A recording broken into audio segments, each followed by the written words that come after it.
Shadows never sleep. It's the first real chill of October, the kind that smells like wood smoke and dead leaves. Ben and Chloe are on the porch of their new house. A two-story colonial that still smells like fresh paint and possibility. This is their first house, the "we're adults now" house. Cardboard boxes are still stacked in the living room, but the porch is decorated. Two massive, lopsided-looking pumpkins sit on newspaper, their guts scooped out. Normal was their cramped downtown apartment, the one with the broken elevator and the neighbors who fought at 3 a.m. Normal was saving for 3 years, eating cheap pasta and dreaming of this exact moment. A quiet street, a front yard, and trick-or-treaters. Mine, Chloe says, holding up her pumpkin, is a masterpiece of minimalist terror. Ben squints at the two triangles and a jagged slit. It looks ... concerned. Mine, he says, gesturing to his own mangled creation, is a monument to surgical error.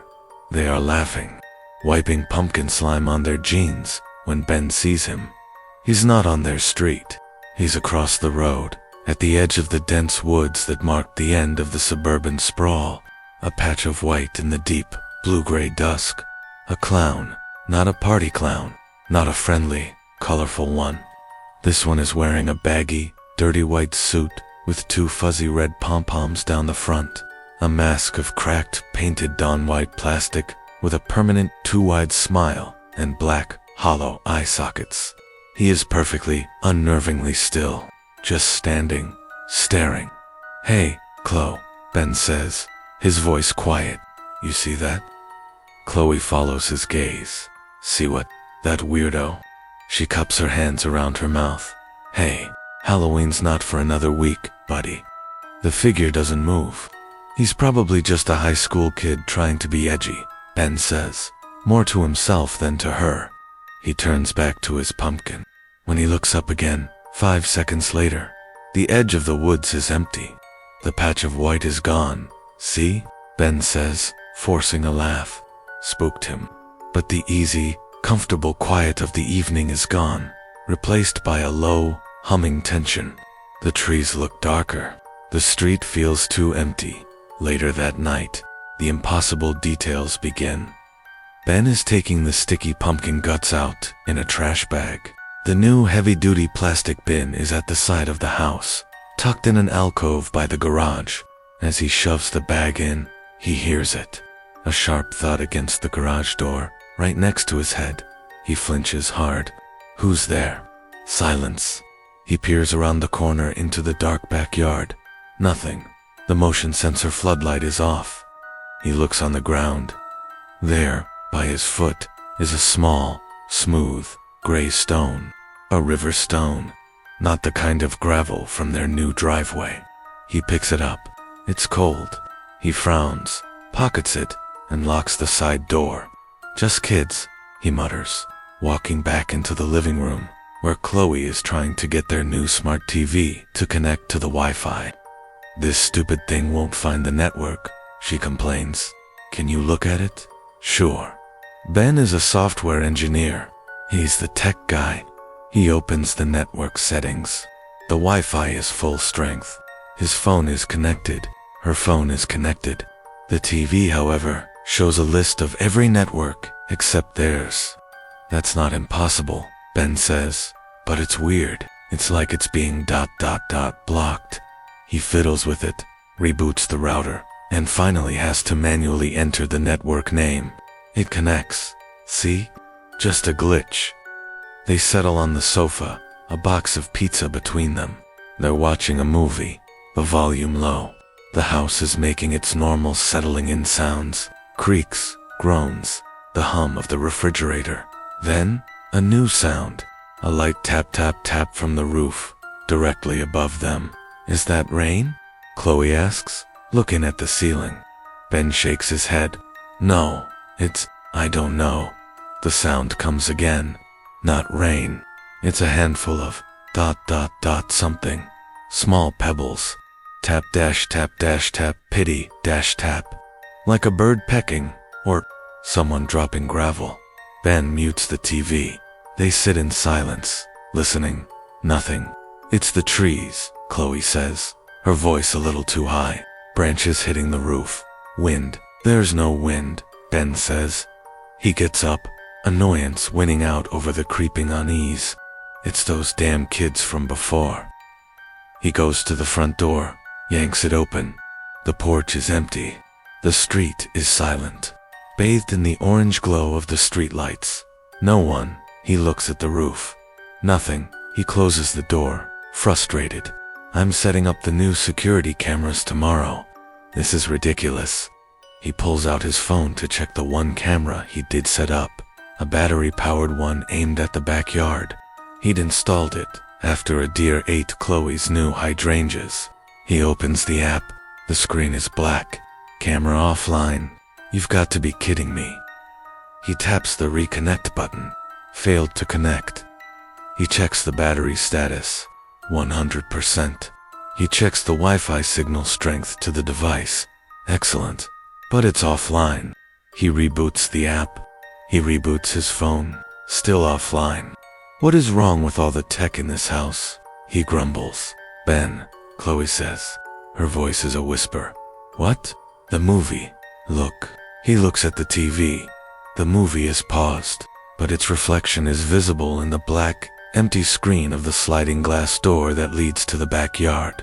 And in the reflection, standing on their dark lawn, is the white, unmoving shape of the clown. Ben's blood turns to ice. He spins around. The backyard is pitch black. The motion sensor light hasn't clicked. The floodlight bursts on, illuminating the entire yard in a harsh, painful white. The lawn is empty. The only thing there is a single, red, helium balloon tied to the handle of the sliding glass door. It bobs and dances in a wind that doesn't exist. They don't sleep. They spend the night in the living room, the lights on, the TV muted. Every creak makes them jump. The red balloon on the back patio bobs and taps against the glass all night. A sickeningly cheerful, persistent sound, until Ben finally snaps, slides the door open just enough, and yanks it inside. He unties the string with shaking hands and shoves the balloon into a closet, as if hiding it will make it unreal. The next day, they try to rationalize. It's a prank, Ben says, pacing the kitchen, his voice hollow. A very, very elaborate, messed up prank. Some tech-savvy teenagers who know I just moved in. They're hacking the network, spoofing the camera. The clown, Ben, Chloe says, her arms wrapped around herself. The balloon, the stone, props. He insists, too loudly. They're just props to scare us. But the fear has settled in. It's a cold, heavy thing in the pit of their stomachs. The house no longer feels like a sanctuary. It feels like a target.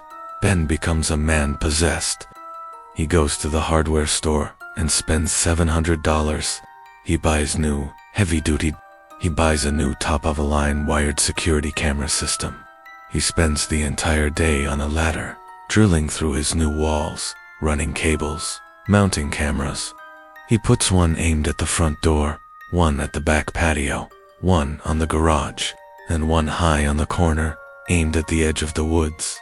Let's see them hack this, he mutters, wiring everything directly to a new hard drive. No Wi-Fi, no cloud, just a closed loop. Chloe, meanwhile, tries to reclaim their space. She bakes.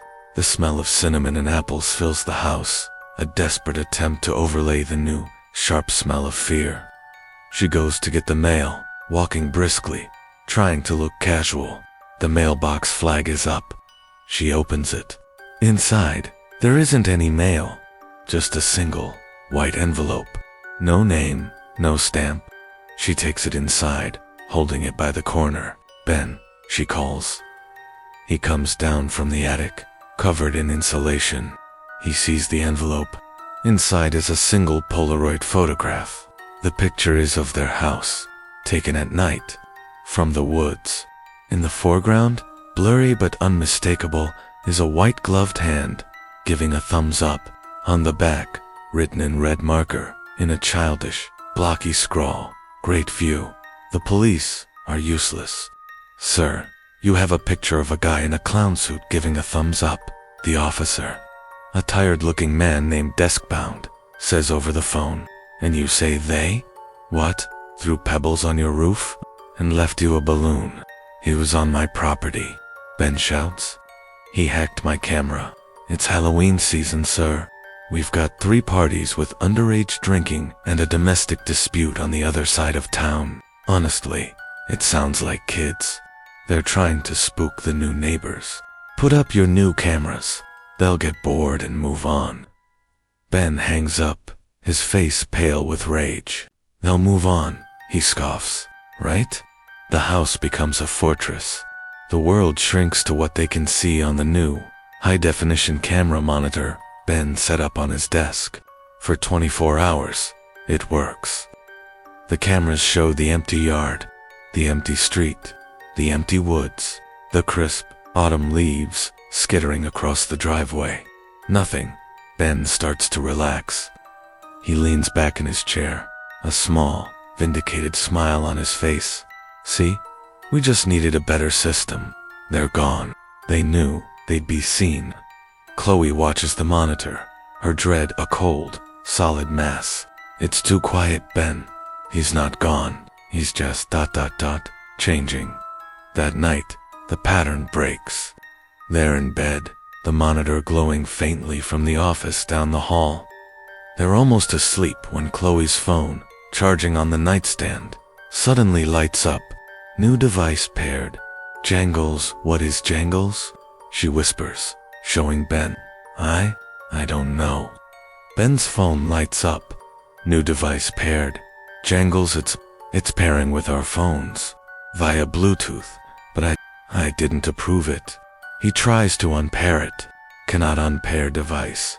And then, from Chloe's phone, a sound, a high-pitched, tinny, distorted nursery rhyme. Pop goes the weasel. She fumbles with the volume, tries to turn it off. The music won't stop. Ben's phone starts, too. Now both phones are playing the song, slightly out of sync. A horrible, looping, digital chorus. Turn it off. Turn it off. Chloe cries. Ben powers his phone down. The music stops. Chloe does the same. Silence. A horrible waiting silence. And then, from downstairs, thump, thump, thump.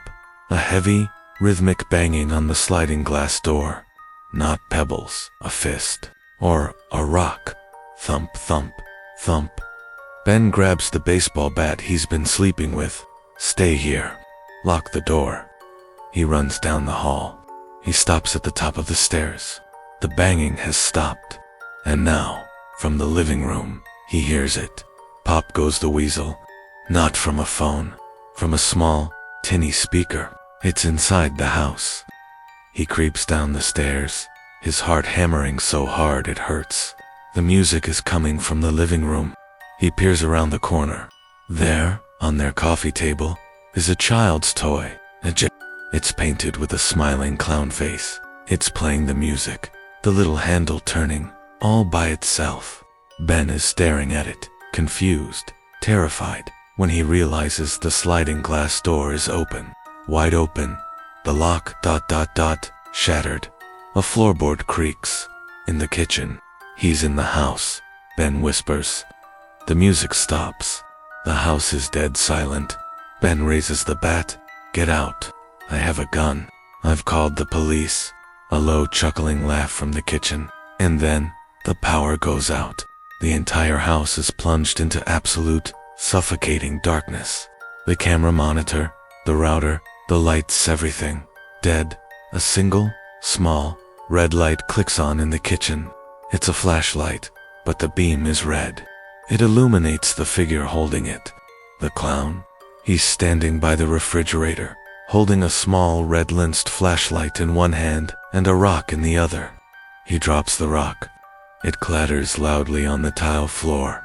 He raises his white-gloved hand, and he waves. He raises his white-gloved hand, and he waves. Ben swings the bat. It's a blind, terrified, desperate swing that connects with nothing but air. It whooshes past the red light, and Ben stumbles, overextended. The red light vanishes. The clown is gone. Ben, Chloe screams from the top of the stairs. He's in the house. Get in the bathroom. Lock the door. Now. Ben scrambles, grabbing his phone from his pocket, his thumb fumbling for the flashlight app. The phone is dead. Not off. Not asleep. Dead. The Bluetooth attack. It must have drained the battery, fried it. Chloe, my phone's dead. Call 911. He hears her run. Hears the bedroom door slam. The click of the lock. He's alone in the dark. His heart is a drum. He's breathing in short, sharp gasps. The house is utterly silent. He can't hear footsteps, can't hear breathing. Just the thump thump thump of his own pulse in his ears. Where did he go? Did he run back out the sliding door? Ben is backing up, one step at a time, toward the stairs. His plan? Get to Chloe, barricade the door, and pray she's gotten through to the police. A floorboard creaks. Above him. He's not downstairs. He's upstairs. The realization hits Ben like a physical blow. The clown hadn't run out. He'd run up. He's on the second floor. With Chloe. Chloe. Ben takes the stairs 3 at a time, swinging the bat wildly in the dark. Get away from her. Get away? He gets to the landing. The hallway is a black tunnel. Chloe, are you okay? A muffled sob from behind the locked bedroom door. Ben, he's at the window. Ben's mind fractures. The window. There on the second floor. He runs to the door, jiggles the handle. It's me. Let me in. He hears her scramble. The deadbolt slides back. He shoulders the door open, pushes her behind him, and raises the bat, expecting the clown to be in the room, in the closet, under the bed. The room is empty. The window, the one that looks out over the backyard, is wide open. The curtains are fluttering in the cold night air. Ben creeps toward it, bat raised. He peers out into the blackness. Nothing, just the dark shapes of the trees. He was right there. Chloe sobs, pointing. He was just looking in. His face, that horrible mask. He was just ... climbing ... and he climbed the trellis. Ben whispers, seeing the ivy under the window. A sound from downstairs. A crash. A single, loud, shattering of glass. The clown must have thrown something. A distraction. He's trying to split us up, Ben says, his voice shaking but hardening. He grabs Chloe's arm. Or not. We're getting out now. Together. He pulls her into the hall. Chloe, your phone. Did you call? It's dead, Ben, she whispers, holding it up. The screen is black. It was playing the music, and it just died. The twist, the real horror. The Bluetooth attack wasn't just to play music. It was a targeted strike. It drained their batteries, killed their only link to the outside world. The breaker box in the basement. The smashed lock on the sliding door. The open window. It wasn't a clumsy, random attack. It was a plan, a precise, systematic disassembly of their security, their technology, and their connection. The house is dark. Their phones are dead. They are completely, utterly alone. And the clown is back downstairs. They hear him. He's not being quiet now. He's in the kitchen, throwing things. The crash of plates. The clang of pots. A wild, destructive, animal rage. He's trashing the place, Ben whispers. Let him, Chloe says. Ben, the front door. Let's just ... run. It's the only chance. Ben holds her hand. Okay? On 3. Don't look, just run. Run to the neighbors. Don't stop. He takes a deep breath. 1 ... 2 ... 3. They burst from the hallway and fly down the stairs. A clumsy, falling down each other stampede. They hit the entryway. The kitchen is still a cacophony of destruction. Ben fumbles with the new, high-security deadbolt. His hands are shaking so badly, he can't get the key in. Come on. The noise in the kitchen stops. A dead, sudden, Absolute silence. Ben, Chloe whimpers. The jack-in-the-box on the living room coffee table starts to play again.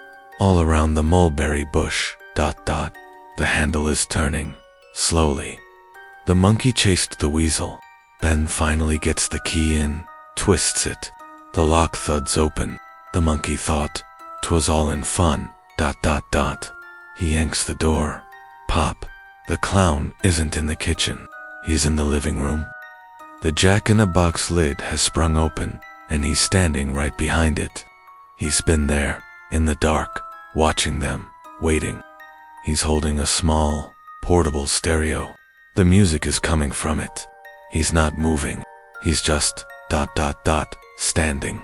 Ben shoves Chloe out the door. Go run. Chloe screams and sprints onto the lawn, toward the neighbor's house, screaming fire. Help. Ben turns back. He's not leaving his house, his home, to this thing. Get out. Ben roars, raising the bat. The clown cocks his head, as if confused. He takes one, slow, deliberate step toward Ben. Ben swings. A full, desperate, home run swing.